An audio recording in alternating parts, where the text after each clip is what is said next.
Assalamualaikum warahmatullahi wabarakatuh. Saya Riza Andonawari dengan NIM 12304183016 membuat PowerPoint untuk memenuhi ujian akhir semester mata kuliah psikolinguistik. PowerPoint ini berjudul Pengenalan Ragam Bahasa Melalui Gambar pada Anak Usia Dini menurut tinjauan psikolinguistik dan berdasarkan jurnal dari Ariana, Universitas Muhammadiyah Tangerang.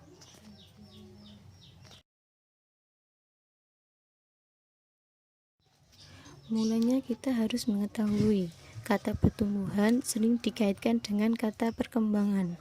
Namun, sebenarnya pertumbuhan dan perkembangan adalah dua hal yang berbeda. Menurut Kurniasi, pertumbuhan adalah perubahan ukuran dan bentuk tubuh atau anggota tubuh, misalnya bertambah berat, bertambah tinggi badan, dan lain sebagainya. Adapun perkembangan adalah perubahan mental yang berlangsung secara bertahap dan dalam waktu tertentu, dari kemampuan yang sederhana menjadi kemampuan yang lebih sulit, misalnya kecerdasan, sikap, tingkah laku, dan sebagainya. Pertumbuhan dan perkembangan anak masing-masing berbeda, ada yang cepat dan ada yang lambat, tergantung faktor bakat dan lingkungan. Begitu juga dengan pertumbuhan dan perkembangan dalam bahasa yang mereka ucapkan. Dalam konsep pendidikan modern, para pakar pendidikan memperhatikan perkembangan anak berkaitan dengan seluruh perkembangan, yaitu secara jasmani, emosi, sosial, maupun intelektual. Kemudian menurut Kurniasi, aspek-aspek pertumbuhan dan perkembangan anak mencakup beberapa hal.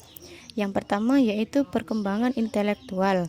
Menurut berbagai penelitian di bidang neurologi, terbukti bahwa 50% kapasitas kecerdasan anak terbentuk pada kurun waktu 4 tahun pertama sejak kelahirannya. Pada saat anak mencapai usia 8 tahun, maka perkembangan otak anak telah mencapai 100%.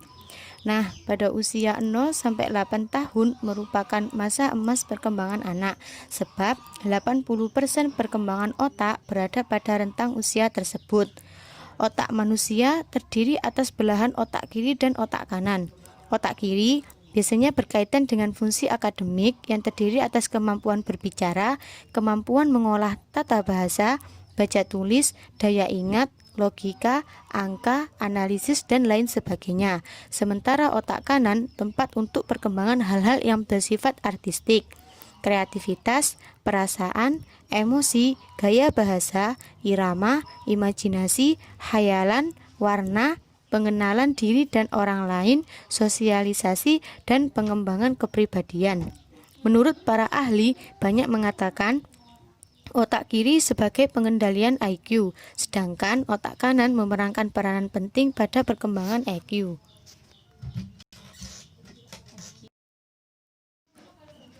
Kemudian aspek yang kedua yaitu perkembangan fisik. Perkembangan fisik anak laki-laki dan perempuan sama saja, namun di dalam kelompok seks terdapat perbedaan yang menonjol. Perkembangan motorik anak mampu membuat anak menjadi mandiri dan percaya diri. Salah satu contoh perkembangan motorik anak adalah menggambar dan mewarnai. Kemudian aspek perkembangan sosial emosional. Perkembangan sosial menentukan hubungan perilaku anak. Pengucapan kata-kata sebagian coba-coba dengan meniru ucapan orang dewasa. Membangun kosakata meningkat dengan bertambahnya usia anak. Melatih kemampuan bahasa. Pendidikan bahasa untuk anak-anak adalah pendidikan komunikasi, baik secara lisan maupun tulisan. Pendidikan bahasa adalah membaca, menulis, mengeja, mendengarkan, dan berbicara. Banyak yang mengatakan pertumbuhan dan perkembangan anak merupakan adaptasi dari belajar. Belajar yang dimaksud bisa melalui berbicara maupun gambar. Pengenalan ragam bahasa dimulai sejak anak sudah mulai mengeluarkan suara, kemudian pelafalan kata demi kata. Misalnya, belajar dengan gambar. Anak yang memiliki kegemaran menggambar biasanya memiliki kepekaan tertentu dalam menangkap gambar atau warna. peka dalam membuat perubahan. Melalui gambar, anak-anak dapat menceritakan apa yang dia inginkan sesuai dengan keinginannya. Proses bahasa melalui berbicara anak adalah jika anak berinteraksi dengan pendidik, yaitu orang tua dan guru. Maka seorang pendidik, orang tua atau guru harus pandai menciptakan situasi yang nyaman, membangkitkan semangat belajar, dan anak antusias belajar dengan memberikan metode pengajaran yang tepat. Jika tipe belajar anak lebih aktif melalui alat pendengarannya, maka anak diajarkan dengan menggunakan kaset yang diselingi dengan menunjukkan gambarnya.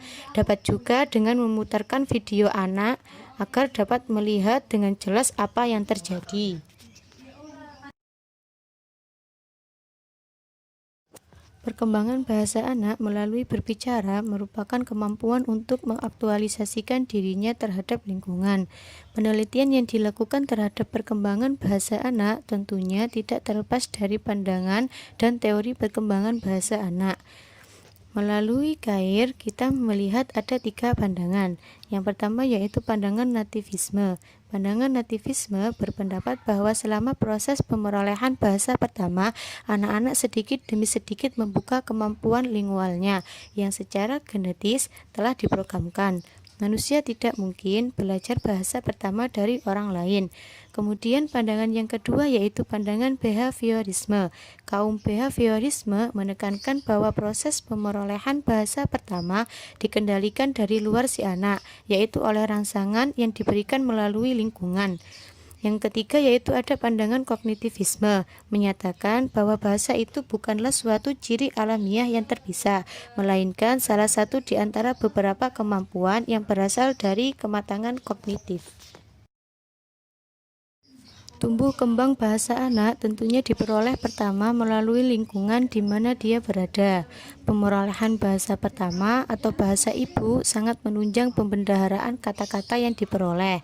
Proses pemerolehan bahasa anak bisa melalui audio, visual, dan audio-visual, sehingga kemampuan kognitiflah yang dapat menunjang kemampuan berbahasa untuk memperoleh karakter anak melalui gambar. Nah, perkembangan kecerdasan disesuaikan dengan tahap usia anak. Jika anak mampu menerima sesuatu dengan pemikiran mereka untuk memahami apa yang mereka gambar sebagai bentuk ekspresi dan mencurahkan isi hatinya, maka diperlukan pemahaman supaya bisa mengerti apa yang ingin anak sampaikan melalui bahasa rupa. Hasil dari visual dapat dinalarkan melalui bentuk rupa atau gambar apa saja yang diinginkan anak. Goresan pensil di atas kertas gambar merupakan bahasa hal yang terpenting dan untuk memahami gambar anak. Pengenalan ragam bahasa pada anak usia dini. Ragam bahasa pada anak usia dini sebaiknya diajarkan para orang tua mulai mereka sudah belajar berbicara. Pengenalan ragam bahasa dapat menciptakan karakter budaya, sehingga anak memahami berbagai suku atau daerah asal orang tuanya. Maka keemasan pada anak sebaiknya dapat digunakan untuk mengajarkan berbagai nilai ataupun karakter, karena di masa itu ingatan anak akan berlanjut sampai dewasa. Anak mempunyai kebiasaan untuk meniru apa yang dilakukan ataupun apa yang diucapkan oleh orang lain, karena rasa ingin tahu anak cukup tinggi. Sebagai orang dewasa, sebaiknya harus bisa memposisikan diri di hadapan anak-anak. Ragam bahasa untuk anak-anak harus disesuaikan dengan konten pembicaraan yang dapat dipahami oleh mereka. Dapat berbicara pun anak usia dini belum jelas dengan pelafalan dan maksud pembicaraan, tetapi mereka sudah mengetahui ragam yang digunakan dalam situasi tertentu. Perkembangan bahasa gambar pada anak usia dini. Bahasa gambar pada anak akan merangsang perkembangan komunikasi di lingkungannya. Oleh karena itu, lewat gambar yang mereka buat, anak-anak dapat melatih kemampuan bersosialisasi dan berinteraksi dengan teman-temannya. Bahasa pada anak-anak lebih bersifat arbiter. Ini diperjelas pada saat anak-anak belajar bicara apa saja yang disebutkan tanpa melihat situasi dan kondisi yang sedang berlangsung. Perilaku verbal dan non-verbal anak-anak bertujuan untuk mengeksplorasi kemampuan perkembangan bahasa anak pada umumnya dan mengenai tuturan anak pada khususnya. Ungkapan rasa yang dimiliki anak melalui media gambar menjadi tolak ukur psikologisnya. Beberapa pengamatan, baik secara langsung maupun tidak langsung, Jadi, dideskripsikan bahwa anak adalah pribadi yang mampu menggali potensi diri melalui kecerdasan yang cenderung melalui media gambar. Pandangan behaviorisme menjelaskan bahwa proses pemerolehan bahasa pertama dikendalikan dari luar si anak, yaitu oleh rangsangan yang diberikan melalui lingkungan. Hal inilah yang diungkap Vices Risma Putri bahwa ketika ia menggambar gunung, karena dia pernah melihat gunung itu ketika pergi ke rumah neneknya di Solo. Peningkatan daya ingat atau memori anak memiliki kemampuan berpikir untuk penalaran. Tingkat kecerdasan dan kemampuan seseorang anak tentunya berbeda. Kecerdasan anak untuk memahami bahasa tidak dibatasi dengan berbagai tes formal. Rangsangan otak sebagai hasil dari informasi yang diterima, disimpan, dan diproses. Dengan kata lain, otak tumbuh melalui proses yang disebut belajar.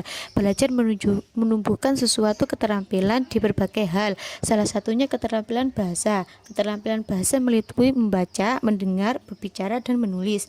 Untuk tahap awal seorang anak hanya mampu mendengar dan berbicara. Kemampuan bahasa seorang anak mempunyai produk yang mempunyai nilai budaya atau kreativitas.